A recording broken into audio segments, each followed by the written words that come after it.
En un pueblo medieval, casi nada lograba provocar miedo en la gente, excepto un cerdo que no estaba donde debía estar. No porque el animal fuera aterrador, sino porque perderlo significaba perder aquello de lo que todos dependían en su interior: meses de carne, grasa para cocinar, la seguridad de una familia durante la estación fría. Un cerdo no era un símbolo, era supervivencia con latido. Un cerdo valía más que una herramienta, más que una prenda, a veces más que un hombre. Alimentaba un hogar durante meses, mantenía el caldo hirviendo cuando los campos estaban muertos, convertía restos en vida.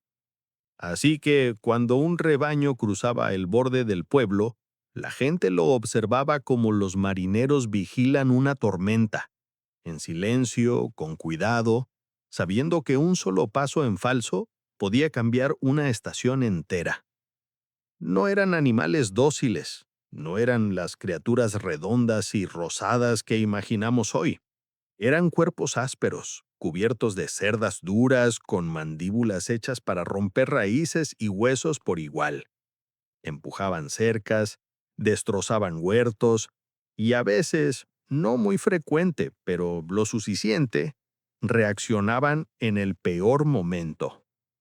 En 1379, ese mal momento tuvo nombre.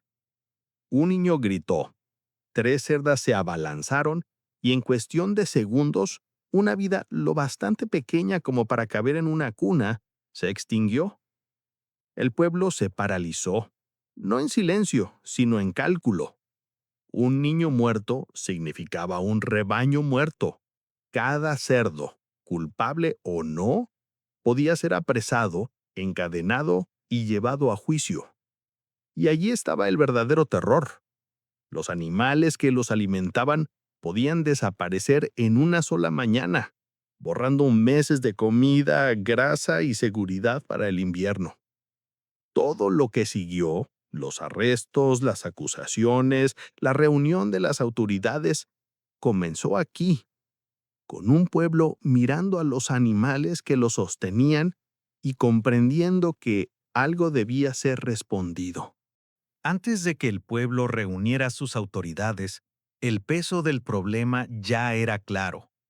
Un cerdo no era simplemente un animal, era el calendario hecho carne. La vida medieval giraba alrededor de las estaciones. La primavera ofrecía promesa pero poca comida. El verano exigía trabajo y dejaba poco tiempo para cocinar. El otoño era la breve ventana para almacenar lo suficiente como para sobrevivir a la oscuridad. ¿Y el invierno? El invierno era la prueba. Los que sobrevivían lo hacían porque se habían preparado. El cerdo hacía posible esa preparación. Podía sacrificarse al final del año, justo cuando el frío ayudaba a conservar la carne. Su grasa se convertía en manteca para freír, en grasa para untar, en cebo para lámparas. Su carne se salaba bien, se almacenaba en barriles o se ahumaba sobre el hogar. Incluso sus huesos daban sabor a los guisos cuando ya no quedaba ninguna verdura fresca. Pocos animales ofrecían tanto con tan poca inversión. El ganado requería pastos. Las ovejas necesitaban terrenos de pastoreo. Las gallinas podían desaparecer por enfermedad o depredadores. Pero los cerdos comían restos, cáscaras de cebada, cerveza agria, cáscaras de verduras, incluso desechos de los que nadie hablaba abiertamente. Eran imposibles de desperdiciar porque devoraban el desperdicio. Si un pueblo perdía sus cerdos, no perdía carne, perdía su margen de seguridad contra el hambre. Así que cuando la gente miró al rebaño acusado, no pensaban en culpa o inocencia. Estaban contando comidas, reservas de invierno, lo que significaba un barril de carne salada para un hogar tan pobre como para comprar grano. Esa tensión entre justicia y hambre preparó el escenario para todo lo que vendría. Pero el mismo animal que alimentaba a las familias podía también ponerlas en peligro. Los cerdos medievales no eran criaturas dóciles. Estaban moldeados por el trabajo, el hambre y la vida deambulando. Un cerdo entregado a sus instintos se volvía rápido, no en pensamiento, sino en reacción. Los aldeanos lo aprendieron a la fuerza. Arrancaban huertos que habían tardado meses en crecer. Rompían cercas de madera como si fueran ramas. Entraban en almacenes y desgarraban sacos de grano. Algunos incluso se atrevían a hurgar en los cementerios, removiendo la tierra recién abierta, donde horas antes había habido luto. No era falta de respeto, era instinto, pero un instinto con consecuencias. Las ciudades de toda Europa empezaron a aprobar leyes. Dublín prohibió totalmente los cerdos en sus calles. Londres permitía matar a cualquier cerdo suelto en el acto. Colchester confiscaba cerdos vagabundos y los austababa. La mitad del dinero iba a la corona. Coventry expulsó a todos los cerdos durante años. Norwich obligaba a limpiar los establos cada semana bajo amenaza de multa. Estas leyes no eran simbólicas, reflejaban un miedo real.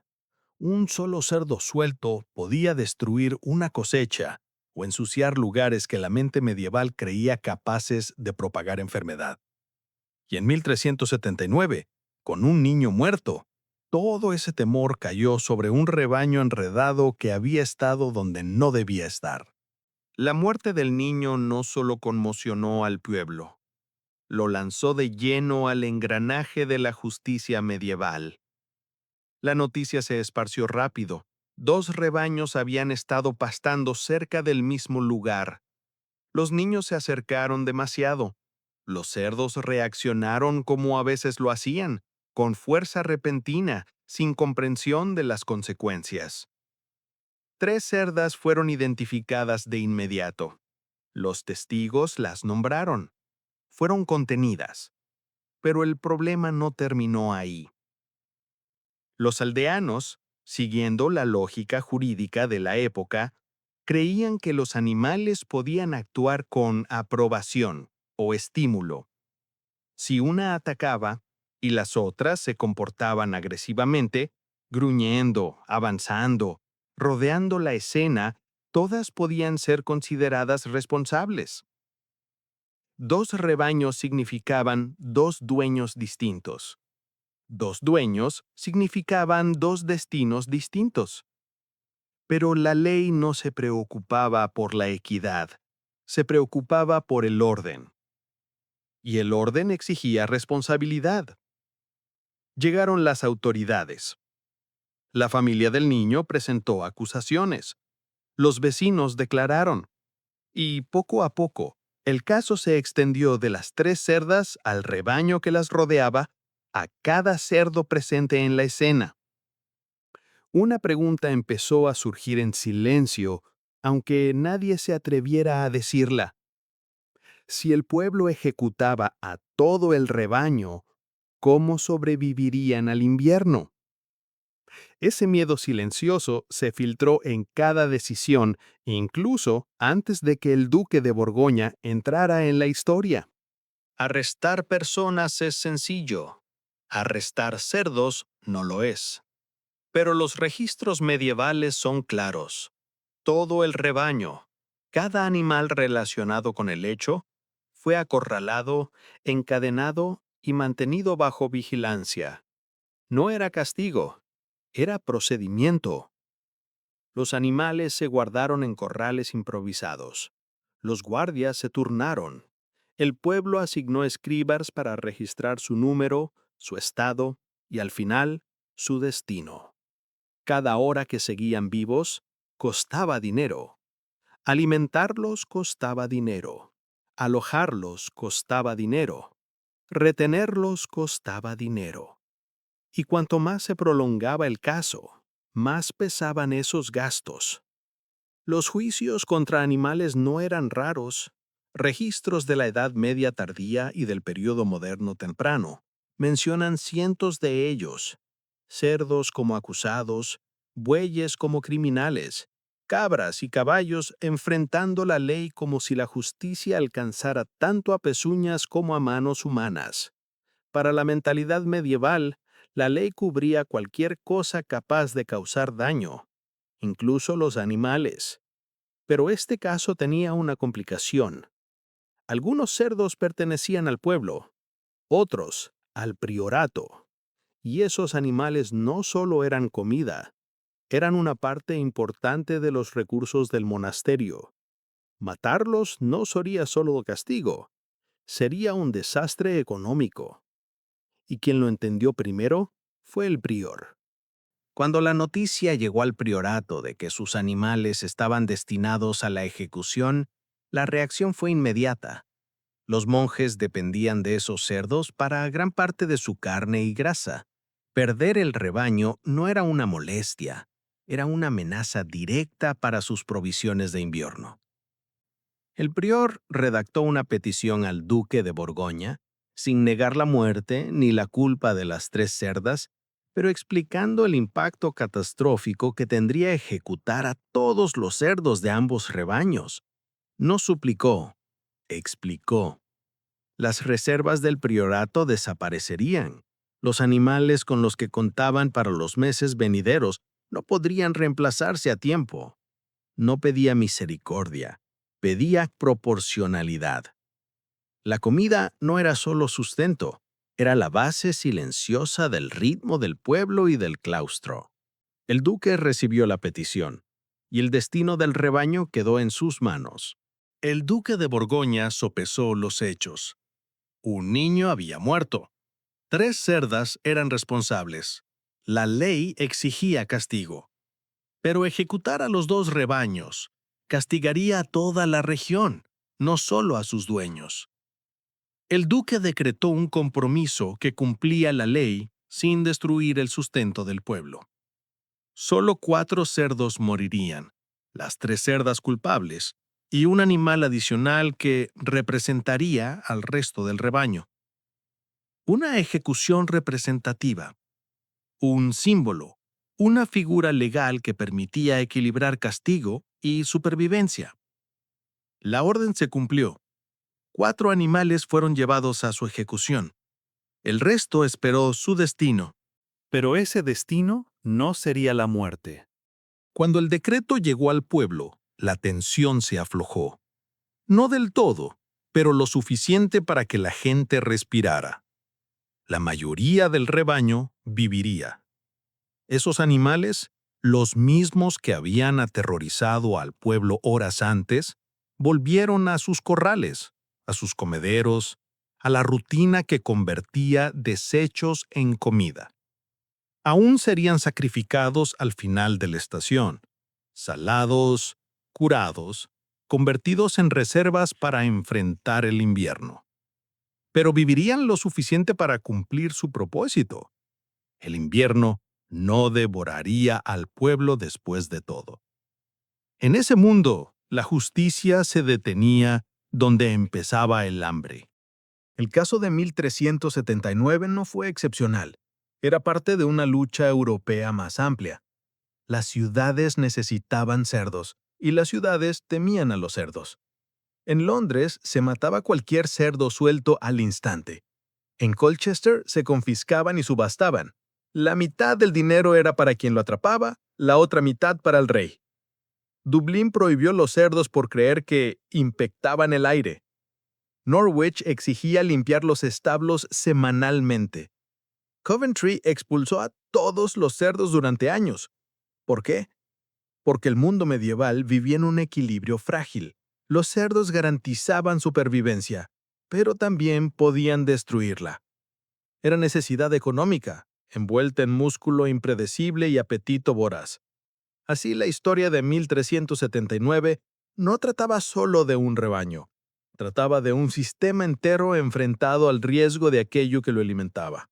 Cuando el rebaño volvió a manos de sus dueños, su destino ya estaba trazado. Alimentaría al pueblo. El cerdo moldeaba la dieta medieval más que cualquier otra carne.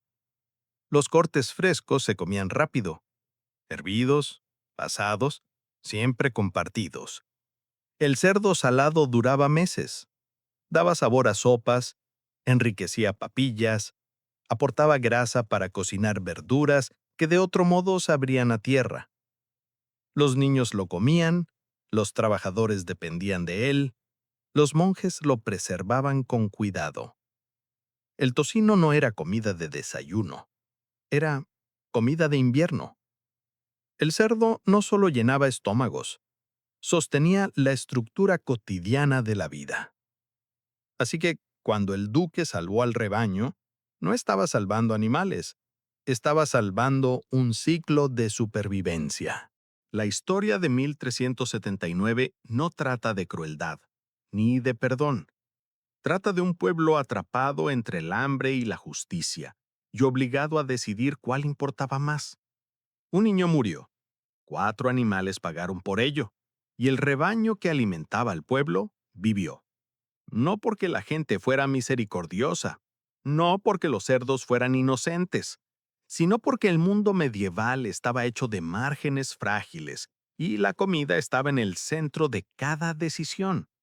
En una época en que el invierno marcaba destinos y la supervivencia no dejaba espacio para idealismos, la lógica era inapelable. Se castiga solo hasta donde lo permite el estómago. Y así el rebaño sobrevivió, porque el pueblo lo necesitaba más de lo que necesitaba venganza. Una verdad tan antigua como el hambre y tan humana como el miedo.